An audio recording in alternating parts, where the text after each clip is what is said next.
Pemirsa, anggaran pendapatan dan belanja negara APBN telah bekerja luar biasa keras di tengah badai pandemi COVID-19.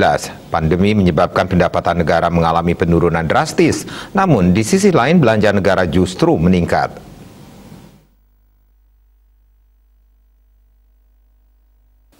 Menteri Keuangan Sri Mulyani dalam rapat kerja bersama Badan Anggaran Dewan Perwakilan Rakyat di Jakarta, dikutip dari kantor Berita Antara, ia menjelaskan peningkatan belanja negara terjadi untuk memenuhi kewajiban dan kehadiran negara untuk melindungi seluruh rakyat Indonesia, tidak hanya dari sisi kesehatan, namun juga dari sisi perekonomian akibat dampak COVID-19.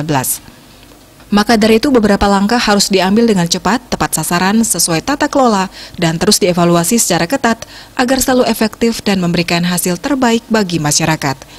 Mantan Direktur Pelaksana Bank Dunia tersebut pun menuturkan salah satu langkah yang sangat luar biasa yang harus ditempuh oleh pemerintah adalah dengan menerbitkan peraturan pengganti Undang-Undang Nomor 1 Tahun 2020 yang kemudian ditetapkan sebagai Undang-Undang Nomor 2 Tahun 2020 agar penanganan COVID-19 dan pemulihan ekonomi nasional dapat berjalan dengan cepat, efektif, dan efisien.